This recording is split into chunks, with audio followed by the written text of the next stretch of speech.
Krishna Hare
पुराणे सरस्वती कृतं सरस्वत्योवाच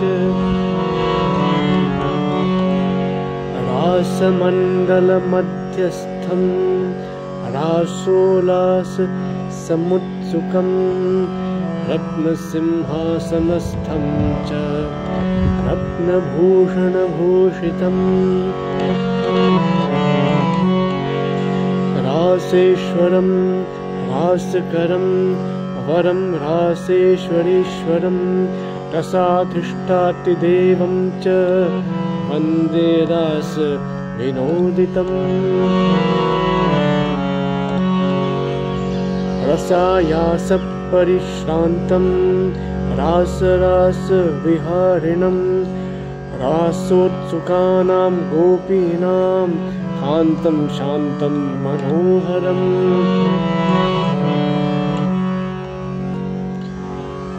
प्रणम्य च तमित्युक्त्वा प्रह्यष्टवदना सती उवास सा सकामा च रत्नसिंहासने वरे।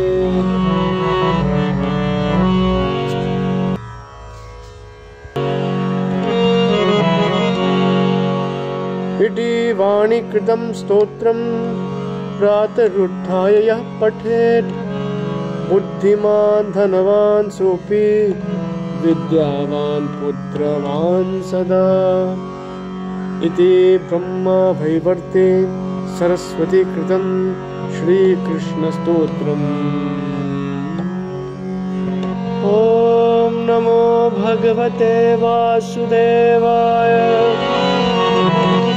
ॐ नमो नारायणाय। ॐ नमो नारायणाय नारायणाय। गोपाल कृष्ण भगवान की जय।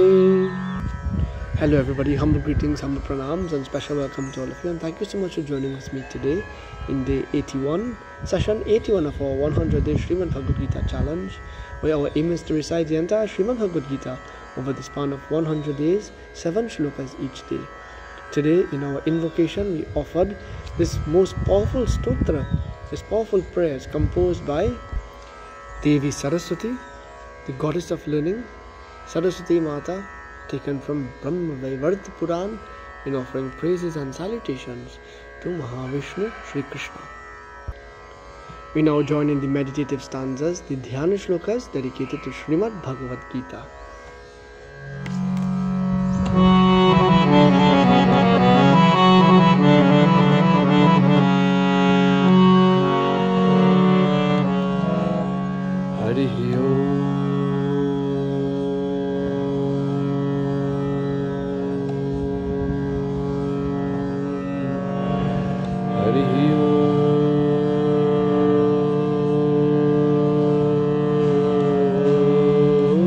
Hari Om.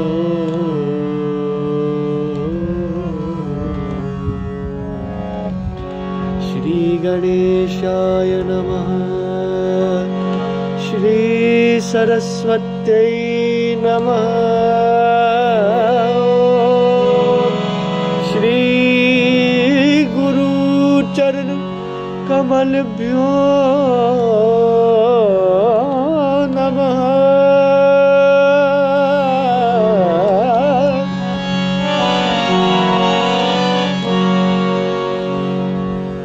Namo Bhagavate Vasudevaya. Om Namo Narayanaya. Om Namah Shivaya. Har Har Mahadev. Om Parthaya Pratibodhitam Bhagavata Narayanena Swayam Vyasena Gratitam Purana Munina Madhye Mahabharatam Advaitamritavarshini Bhagavatim Ashtadashadyayini Ambatam Anusandadhami Bhagavad Gita Bhavadvaishinim Namostute Vyasa Vishal Buddhe Ullarvinda Yatra Patra Netra Yena Tvaya Bharata Taila Purna Prajalito Jnanamaya Pradipaha Prapanna Parijataya Totrvetraikapane Jnana Mudraya Krishnaya Gitamrita Duhe Namah Sarvopnishido Gavo Dugdha Gopal Nandana Partho Vatsa Sudhir Bhakta Dugdham Gitamritam Mahat Vasudeva Sutau Devam Kausacanur Mardano Devaki Paramanandam Krishnam Vande Jagadgurum Bhishmadrona Jata Jayadata Jalagandharani Lotpala Shalyagrahavati Kripena Vahanina Karnena Velakula Ashwathama Vikarna Ghoramakara Duryodhana Vartini Sutrna Khalu Pandavainanadi Kaivartaka Keshavam Parasharvachas Sarojam Amalam Gitartha Gandhot Katham Nanakyanuk Kesaram Harikatha Sambodhana Bodhidam Loke Sajjana Shatpadairahara कल्पे पीयमानं मुदा भूयात् भारत पंकजं कलिमल प्रध्वंसिनः श्रेयसे मूकं करोति वाचालं पङ्गुं लङ्घयते गिरिं यत्कृपातमहं वन्दे परमानन्दमाधवम् यं ब्रह्मा वरुणेन्द्ररुद्रमरुता स्तुवन्ति दिव्यैस्तवैः वेदैः साङ्गपदक्रमोपनिषदैर्गायन्त्यं सामगान् ध्यानावस्थिततर्गतेन मनसा पश्यन्ति यं योगिनो यस्यान्तं न विदुः सुरासुरगण देवाय तस्मै नमः।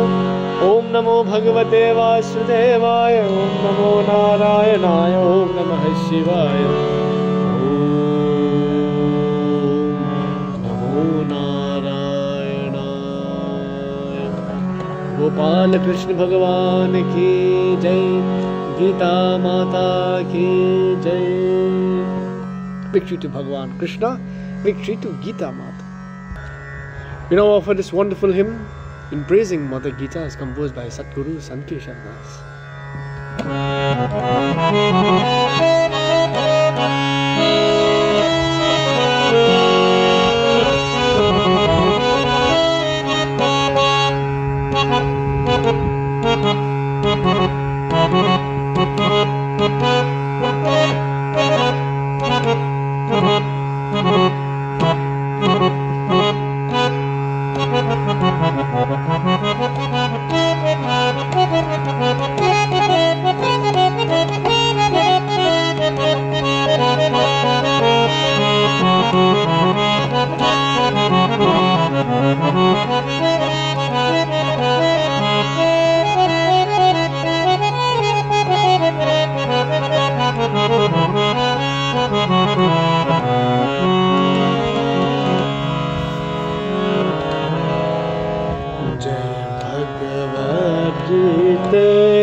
शांति निधान भव भयहारिणी सर्वगुण गण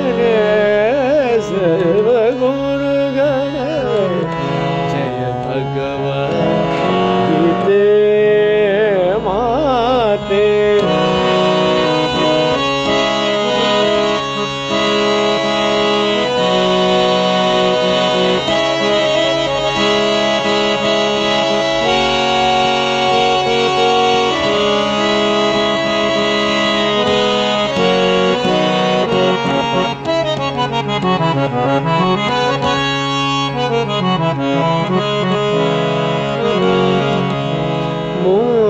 मुक्तिदायिनी शक्तिकारिणी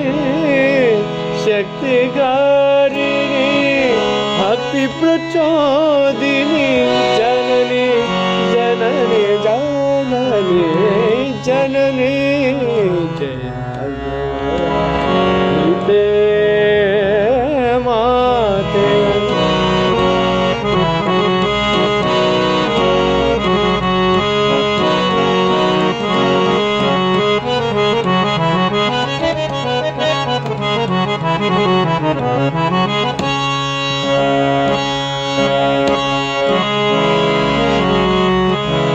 जीवार्जुन मन मोह खिल विषहारिणी खिल विषहारिणी देवकी तनय श्री कृष्ण चिंतामणि कृष्ण चिंतामणि जगवती माते आशा मोहा स्वार्थ समारिणी जात समारिणी दास के शबनोत हृदय विहारिणी हृदय विहारिणी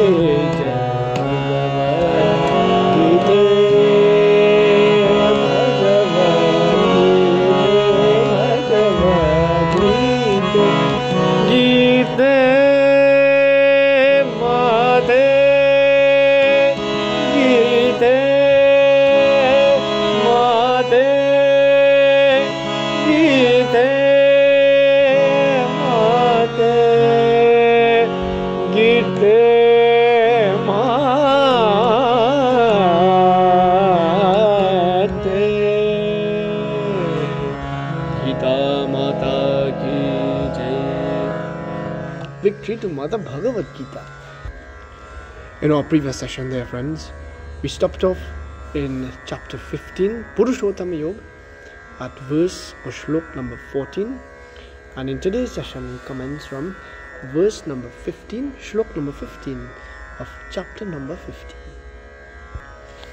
Where the Divine Master, Yogeshwara Shri Krishna, he is explaining to Arjuna on that battlefield of Kurukshetra, as well as all of humanity, on this aspect of that divine known as Purushottam, the yoga of the Supreme Person. Shri Krishna says,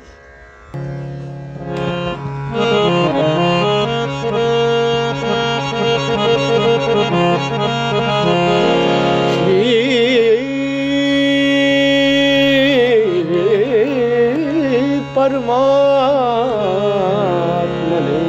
Namah Shri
Shri Bhagwan Uvacha Sarvasya Chaham Hridhi Sannivishto Mattaha Smritir Jnanam Apohanam Cha Vedaischa Sarvairahameva Vedyo Vedanta Kritveda Videva Chaham Sarvasya Chaham Hridhi Sannivishto Mattaha Smritir Jnanam Apohanam Cha Vedaischa Sarvairahameva Vedyo Vedanta Kritveda Videva Chaham. Sri Krishna is saying, Sarvasya Chaham Hridhi Sannivishto Mattaha Smritir Jnanam Apohanam Cha Vedaischa Sarvairahameva Cha Vedyo Vedanta Kritveda Videva Chaham. It is I who remain seated in the heart of all creatures as the inner controller of all. And it is I who am the source of memory, knowledge and the ratiocinative faculty. Again, I am the only object worth knowing through the Vedas. I alone am the origin of Vedanta and the knower of the Vedas too.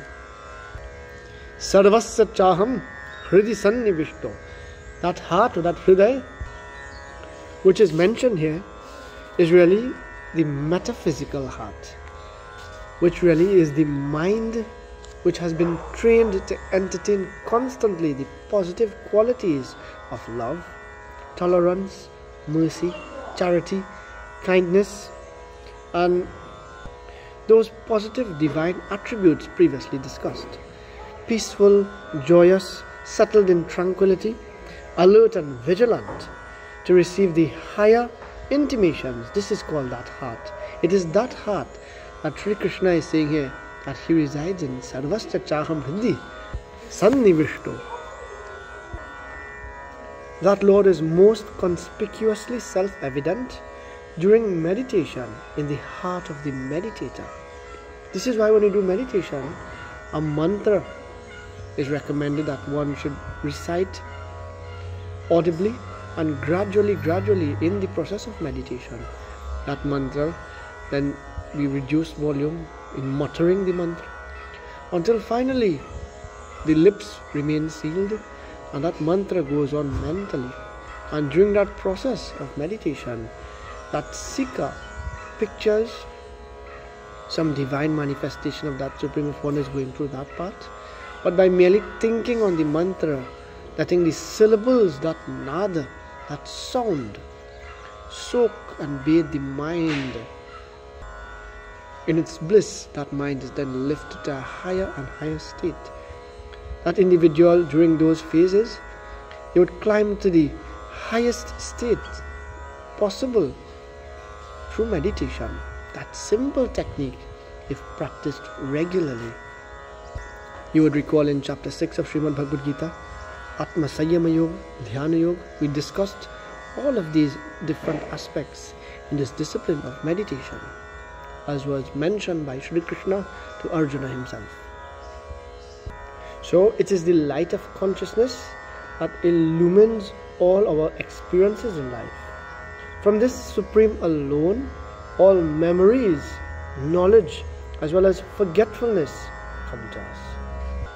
Memory is constituted of our experiences of the past, stored away in our understanding, which guides our present and future activities. The consciousness that revels in the heart of all living creatures, in the non-dual immortal reality, the all-pervading divine, is that same consciousness that is the substratum for the pluralistic world of experiences. What it means is the consciousness present in all of us is really that same consciousness, which is the reality without a second, that substratum. To the core, we all are the same. This is what this verse is saying to us, for us to realize.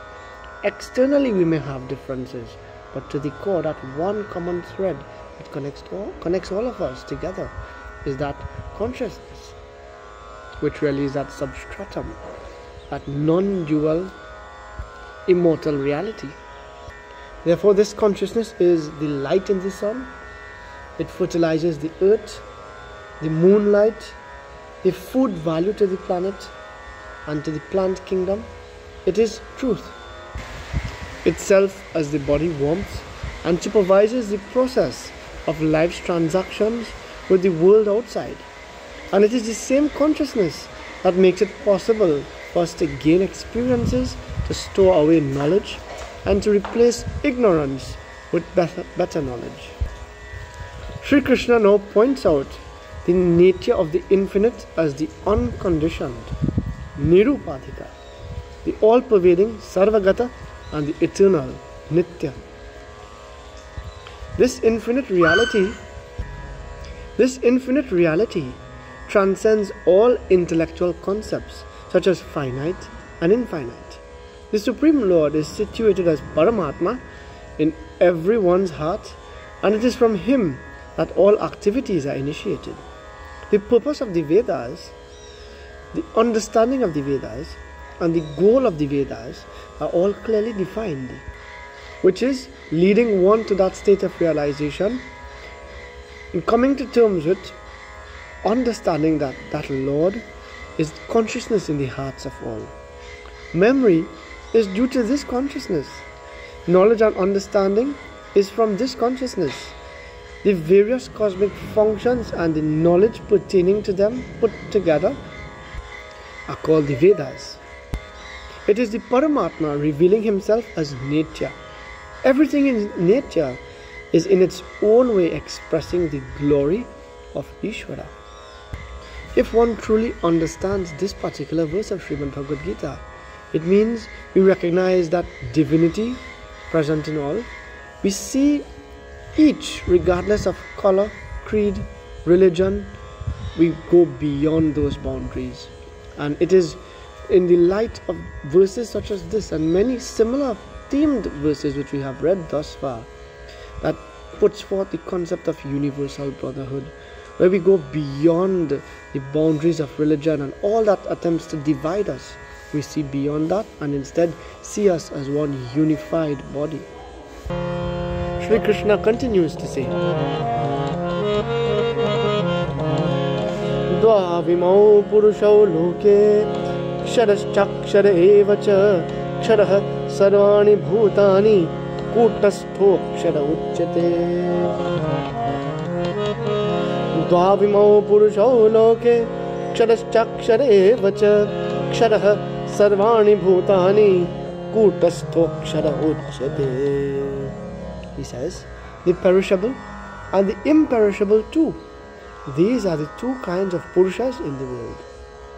Of these, the bodies of all beings are spoken of as the perishable, whilst the Jivatma, or the embodied soul, is imperishable. If we recall in our discussions from 2nd chapter of Srimad Bhagavad Gita, Sankhya Yoga, Sri Krishna discussed many of the features of this soul, this Atma, this Jivatma, this indweller. For further clarification, we can refer to those recordings, those sections in our discussion on 2nd chapter of Srimad Bhagavad Gita. But we see here again that Sri Krishna is highlighting that same point in saying that the bodies of all beings are spoken of as perishable, while the Jivatma, or the embodied soul, is imperishable.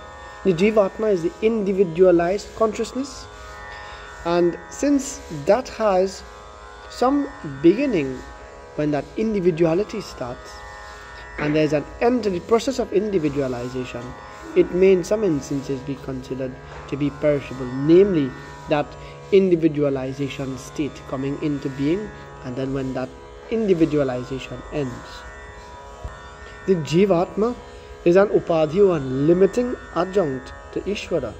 The Jivas are slave to Maya, whilst Ishvara is the Lord of this Maya. He is called as Kutastha. This word we have met several times so far, and it really means the anvil that the blacksmith uses to shape the iron which he is making into whatever object, yet that anvil never changes. It merely helps to form or shape whatever object is pounded against it, whilst that remains unchanged. Similarly, that Bhagavan, that Ishvara, is unchanged whilst everything else changes. So in trying to understand this categorization or classification given here by Sri Krishna, living entities can be divided into two classes, fallible and infallible. Fallible means they who are in contact with the material world, such as Jiva Bhuta. The infallible, they who are in oneness with the Supreme. So the fallible means they who retain that sense of individuality, whilst the infallible means they who have renounced that sense of individuality. The spirit is the conscious principle which is imperishable. This recognizes all changes and so is changeless. In order to detect change, something can't be changing at the same rate. It means then there is no change. If two vehicles are moving at the same rate beside each other, there appears to be no relative change. But relative to a stationary object, those vehicles are seen to be moving. So that stable, stationary, immovable, changeless aspect is really that spirit, that consciousness. In recognizing all of the changes, this is the self common to all living creatures at all times. This is the substratum upon which this entire world is superimposed and all occurrences take place. It is for us then to see beyond that surface layer and recognize that fixed, immovable, changeless state as the reality. Sri Krishna continues, Uttamah Purushastvanyah Paramatmetu Udahrita Yo Lokattaya Mavishya Vibhartya Vyaya Ishwarah Uttamah Purushastvanyah Paramatmet Udahrita Yo Lokattayam Avishya Vibhartya Avyaya Ishwarah. Uttamaha, that supreme perfect one. Uttamaha Purushastvanyaha Paramatmetyo Udahrita Yo Lokattayam Avishya Vibhartya Avyaya Ishwarah. Yet the Supreme Person is other than these, who, having encompassed all three worlds, upholds and maintains all, and has been spoken of as the imperishable Lord and the Supreme Spirit. When the perishable is transcended, what remains is the imperishable reality, which previously, prior to realization, was limited by perishable conditioning. Purushottam is he who is beyond these celestial grandeurs. Sri Krishna continues, Yasmat ksharam atitoham aksharaadapi chottamaha atosmi loke veda cha prathitaha purushotamaha. Yasmat ksharam atitoham aksharaadapi chottamaha atosmi loke veda cha prathitaha purushotamaha.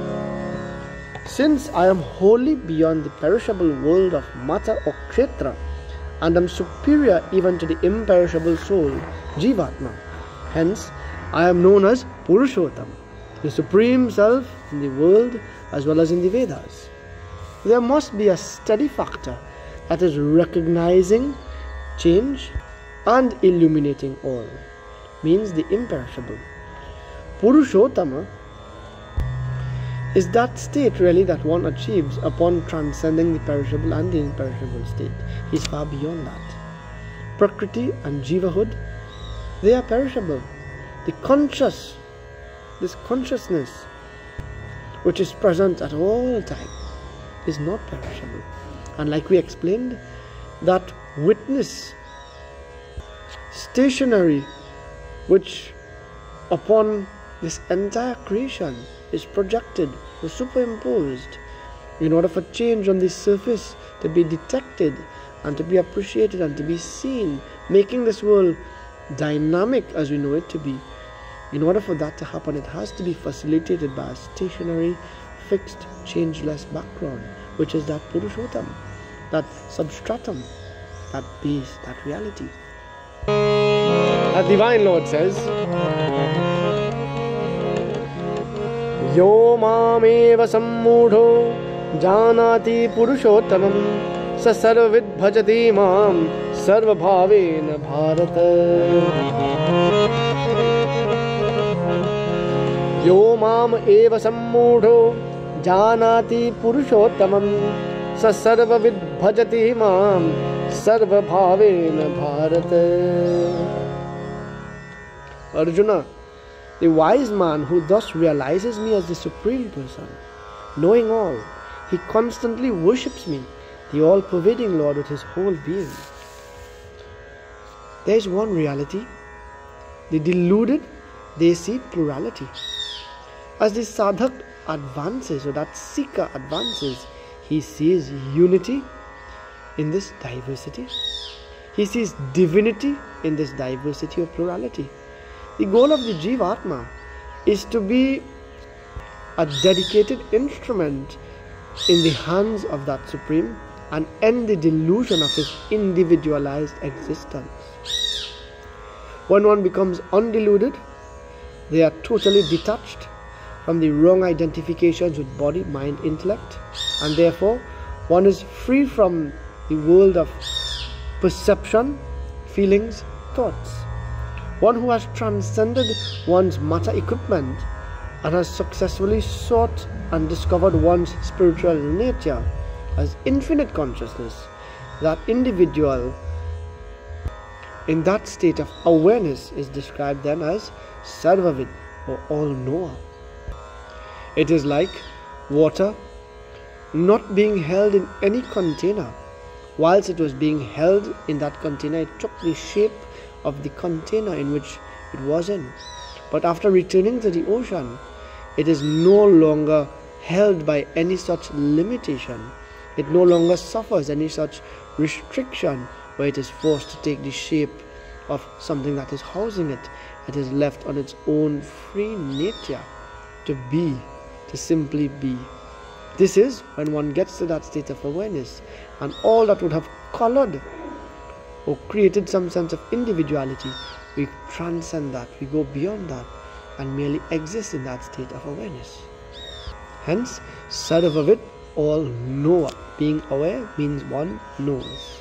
And in the final verse of chapter 15, Purushottam Yoga, this is what Purushottam, that Master Yogeshwar Sri Krishna says. Iti guhyatamam shastram idam uktam maya nagha etad buddha buddhimanas syat kritya bharata kritya krityascha bharata. Iti guhyatamam shastram idam uktam maya nagha etad buddha buddhimanasya kritakrityascha bharata. Arjuna, this most esoteric teaching has thus been imparted by me. Grasping it in essence, man becomes wise and his mission in life is accomplished. Om Tat Sat iti Srimad Bhagvad Gita Supanishatsu Brahma Vidyayam Yoga Shastri Shri Krishna Arjuna Sambhade Purushottama Yoga Nam Panchadasho Adhyayah. Thus, in the Upanishad sung by the Lord, the science of Brahma, the scripture of Yoga, the dialogue between Sri Krishna and Arjuna, ends the 15th chapter entitled The Yoga of the Supreme Person. It is important that we consider sin is seen as an act or feeling or thought which, having been perpetrated, entertained, or sort of, comes back after time to agitate the mind with its taunts. The result of the past that comes to demean our self-estimate and creates in us a lot of mental storm is also seen as sin. Sinless means steady-minded, alert, vigilant. That one who can realize this Purushottam. And in getting to that state, which is known as Mukti, Arjuna is called here as Anagha.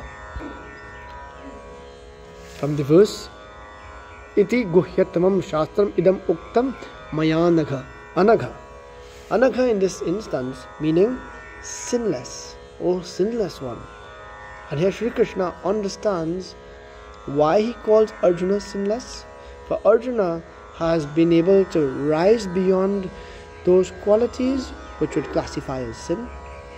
In Sri Krishna removing all of the doubts and ignorance from his path thus far and lifting him out of that state of despondency. And it means for all of us, once as we transcend those hurdles and we get over those hurdles, then we too can be classified as Anagha or sinless. It is important too that we consider what are the areas that causes us to commit sins.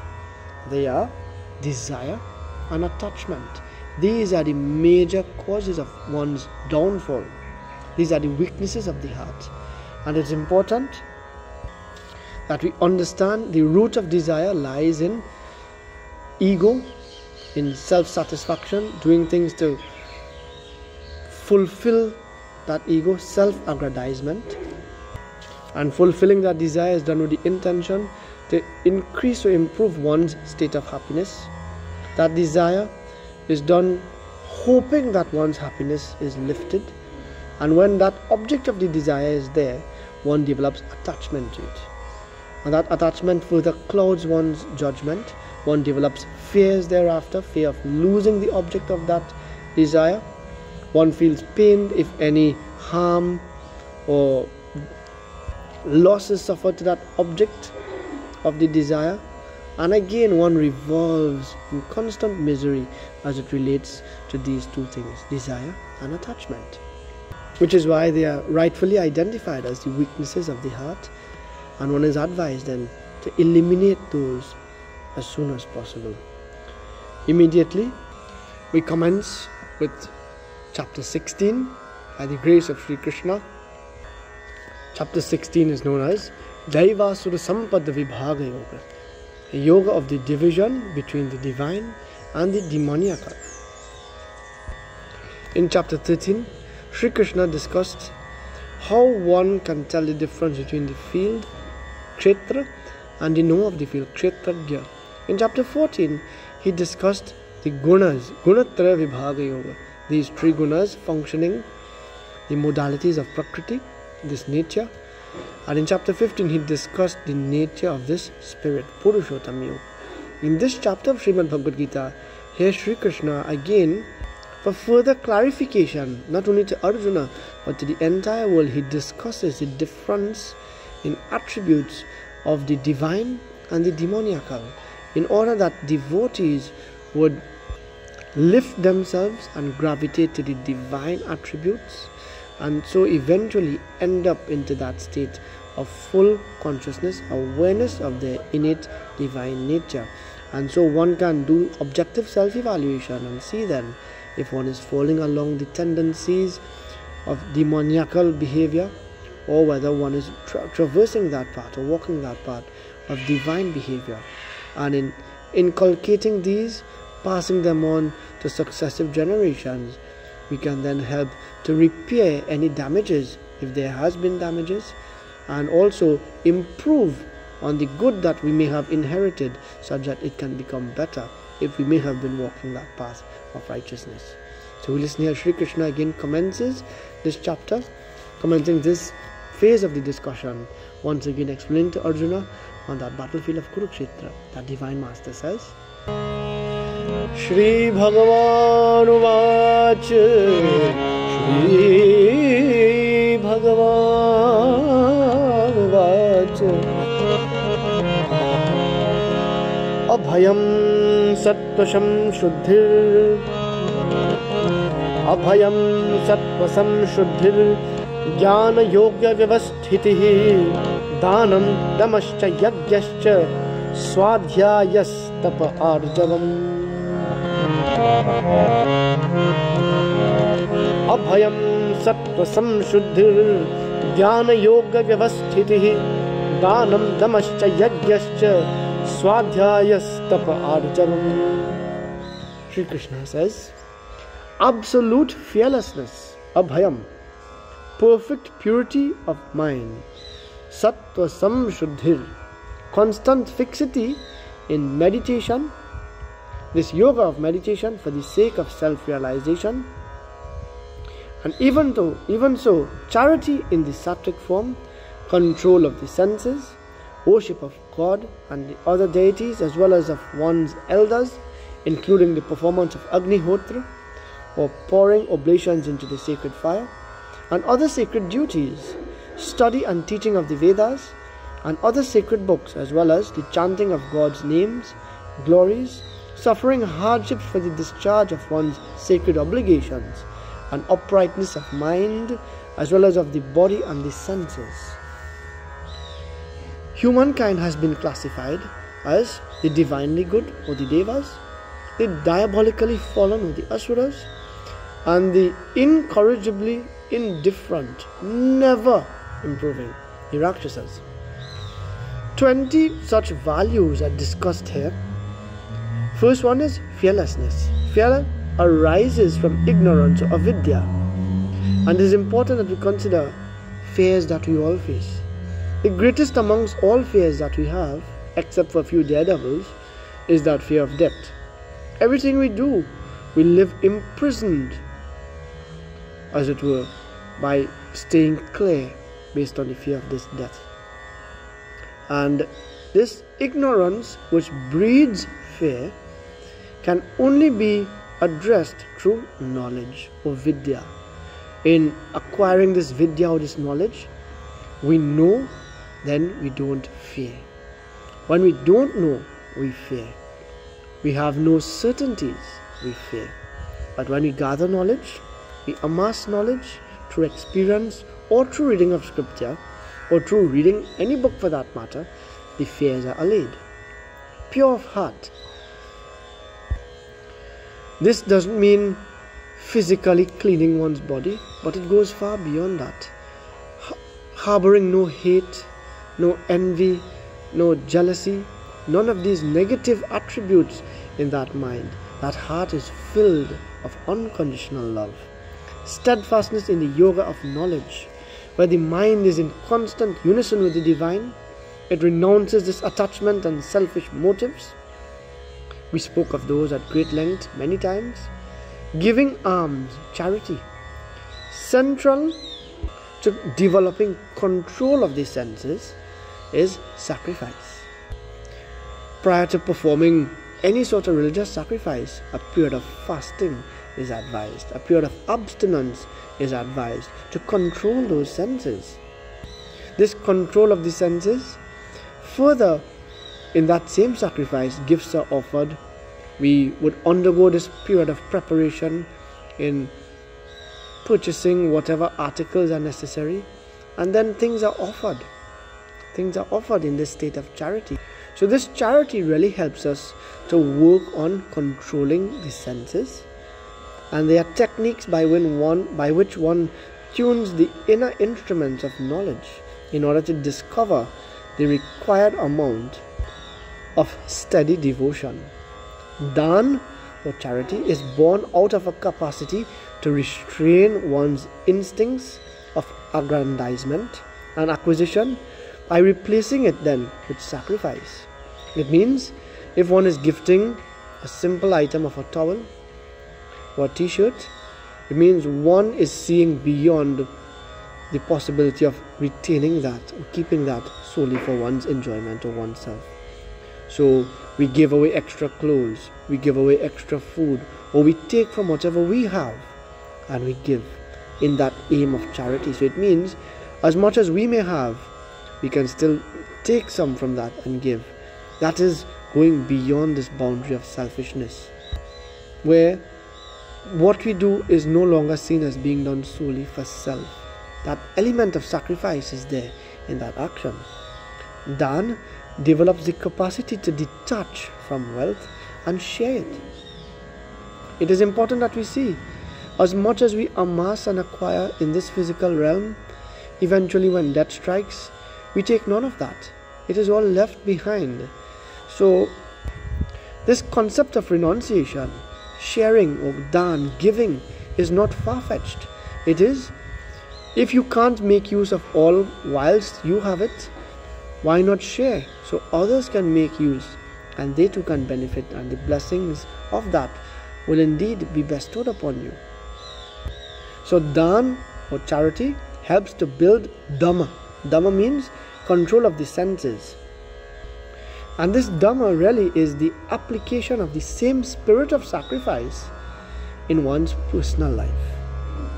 One is advised to, as Sri Krishna discussed here in this verse, study of the scriptures, swadhyaya or self-study of the scriptures. Asceticism, all conscious self-denials at the level of the body, reducing indulgences, and this really increases the energy within that individual, which is really used then for tapas or spiritual pursuits. Arjavam means no crookedness in thought which really is harmonizing thought, word and deed on noble purposes, frankly and openly. And this too is multifold, where different elements of truth, commitment, duty, all those are sub aspects of this uprightness, of this arjavam, where we are so straight in the way we interact with others and the way we live our life that there is no hidden agenda, there is no selfishness behind any action. Nothing motivates one to act to bring about hurt or pain or deliberate damage to others. No malicious damage, no malicious intent. And that in itself lifts one to a higher state. We would continue from verse number 2 in our next session, as this has brought us to the end of today's session. Once again, thanks to all for joining. Like we say, continue to read Srimad Bhagavad Gita, continue to practice Srimad Bhagavad Gita, continue to spread the teachings of Srimad Bhagavad Gita, and let us help to bring about that much needed transformation. Again, thanks. Jai Shri Ram.